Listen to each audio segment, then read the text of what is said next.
Halo teman-teman, perkenalkan nama saya Angelina, NIM 80202000124 dari kelas 08 MT1.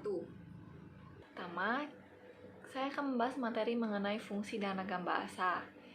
Bahasa merupakan sebuah alat yang bisa digunakan oleh masyarakat untuk berkomunikasi dan berinteraksi antar sesama pengguna bahasa. Namun, ragam bahasa mempunyai suatu kekurangan dan kelebihan. Sebab, ada bahasa yang mudah dimengerti dan ada bahasa yang sulit dimengerti. Bahasa di sini memiliki sifat-sifat. Yang pertama, baku.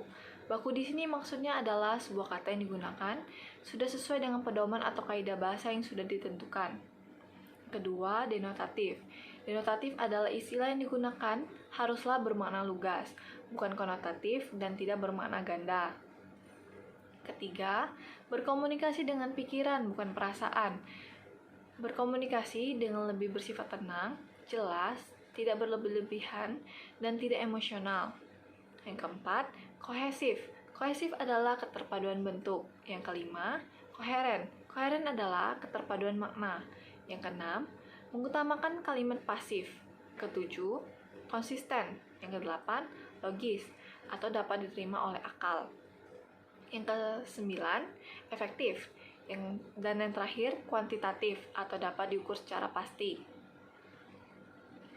Ragam bahasa adalah variasi menurut pemakaian yang berbeda-beda menurut topik yang dibicarakan, menurut hubungan pembicara, kawan bicara, orang yang dibicarakan, serta menurut medium pembicara. Fungsi ragam bahasa sebagai alat ekspresi diri.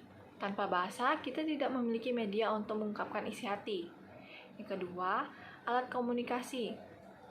Isi hati bersifat abstrak. Bahasa mengemasnya ke dalam simbol-simbol yang diobservasi dan dimaknai oleh pihak lain. Ketiga, alat adaptasi dan integrasi sosial. Bahasa memfasilitasi interaksi antar anggota masyarakat dalam proses belajar untuk saling menerima. Yang keempat, alat kontrol sosial. Politik bahasa digunakan untuk mempengaruhi dan mengatur ulang cara pandang, tata nilai, dan perilaku masyarakat. Ragam bahasa terbagi menjadi dua, ada ragam bahasa ilmiah dan non-ilmiah. Ragam bahasa ilmiah adalah bentuk pemakaian bahasa yang digunakan untuk keperluan ilmiah, meliputi teknik penyusunan, tata bahasa, dan pembendaharaan kata yang merujuk kepada suatu disiplin ilmu tertentu. Ragam bahasa ilmiah memiliki ciri-ciri. Yang pertama, tepat dan tunggal makna, sehingga tidak menimbulkan kerancuan atau kesalahan makna. Kedua, resmi, singkat, jelas, efektif, tidak bertele-tele namun langsung menuju pada pokok pembahasan. Yang ketiga, logis. Selanjutnya, ragam bahasa non-ilmiah. Ragam bahasa non-ilmiah adalah ragam bahasa yang tidak mengandung unsur fakta umum karena ditulis berdasarkan kejadian atau peristiwa pribadi. Umumnya bersifat subjektif dan gaya penulisannya abstrak. Ragam bahasa non-ilmiah sendiri mempunyai ciri-ciri. Yang pertama, bersifat persuasif. Ditulis berdasarkan fakta pribadi. Fakta yang disimpulkan subjektif, bersifat imajinatif. Gaya bahasa konotatif dan populer. Situasi didramatisir, tidak memuat hipotesis, dan yang terakhir, penyajian disertai dengan sejarah. Ragam bahasa non-ilmiah ini memiliki beberapa contoh yang berupa karya tulis. Yang pertama ada komik, kedua anekdot, ketiga dongeng, keempat puisi, kelima cerpen, dan yang terakhir novel. Ciri-ciri penggunaan bahasa dalam karya ilmiah. Yang pertama, baku, kedua logis, ketiga kuantitatif, yang keempat tepat, yang kelima denotatif, dan yang terakhir runtun. Karya ilmiah juga memiliki beberapa jenis. Yang pertama, makalah, kertas kerja, laporan praktik kerja, skripsi, tesis, dan disertasi. Materi selanjutnya mengenai diksi. Diksi adalah pilihan kata yang tepat dalam penggunaannya untuk mengungkapkan gagasan sehingga diperoleh efek tertentu seperti yang diharapkan. Diksi memiliki beberapa fungsi. Pertama, agar pemilihan kata dan cara penyampaiannya dapat dilakukan dengan tepat, sehingga orang lain mengerti maksud yang disampaikan. Yang kedua, untuk memperindah suatu kalimat, sehingga cerita yang dibuat bisa lebih runtun.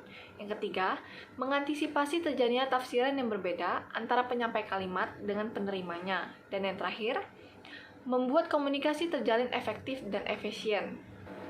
Makna kata terbagi menjadi beberapa jenis. Yang pertama, sinonim. Sinonim adalah persamaan kata. Yang kedua, antonim. Antonim adalah lawan kata.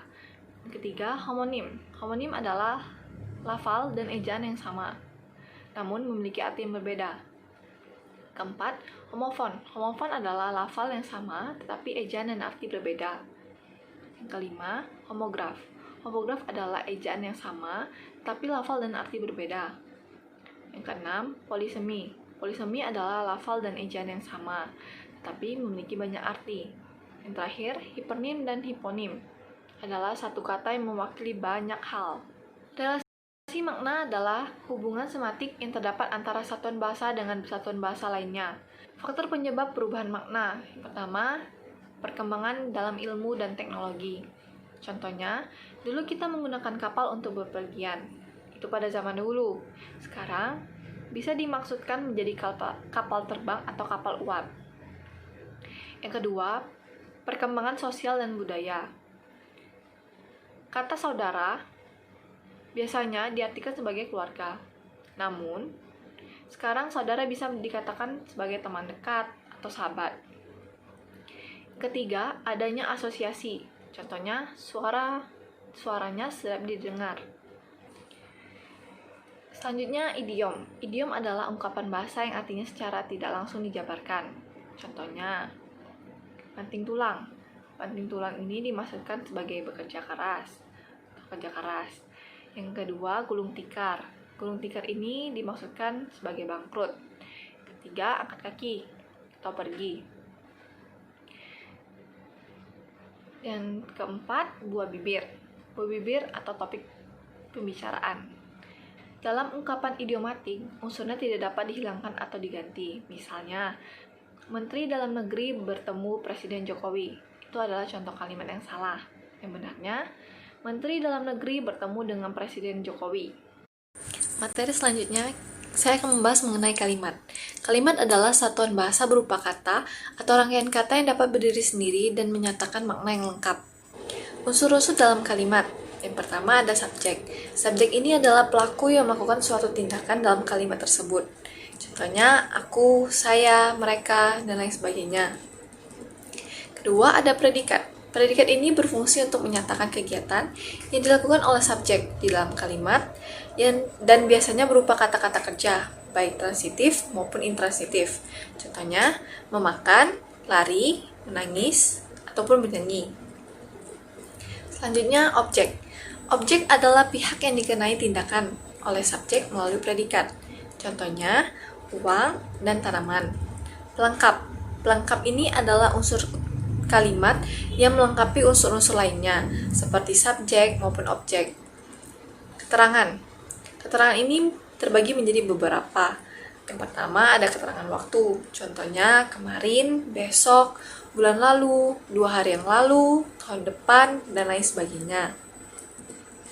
Kedua, ada keterangan tempat. Di sana, di rumah, di toko, dan lain-lain. Ketiga, ada keterangan cara. Dengan cepat, sangat lambat, sangat serius, secara diam-diam. Selanjutnya, ada keterangan alat. Contohnya, menggunakan cangkul, dengan sepeda, mengendarai mobil, mengendarai motor, dan lain sebagainya.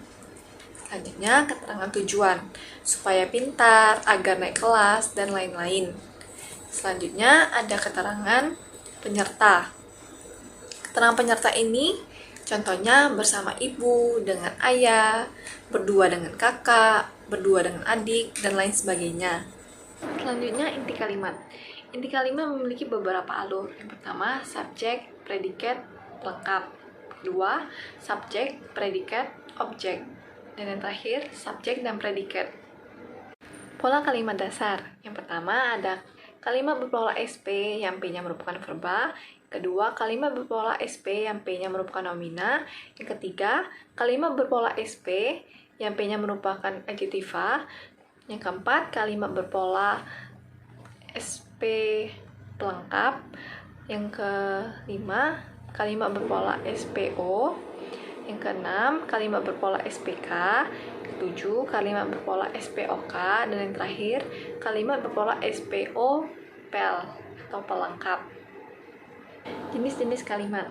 Kalimat terbagi menjadi beberapa jenis. Yang pertama ada kalimat tunggal. Kalimat tunggal ini kalimat yang terdiri dari satu klausa. Macam-macamnya. Yang pertama ada kalimat nominal, kalimat adjektiva, kalimat verbal, kalimat numeral. Kedua, ada kalimat majemuk. Kalimat majemuk adalah gabungan dari dua atau lebih klausa tunggal.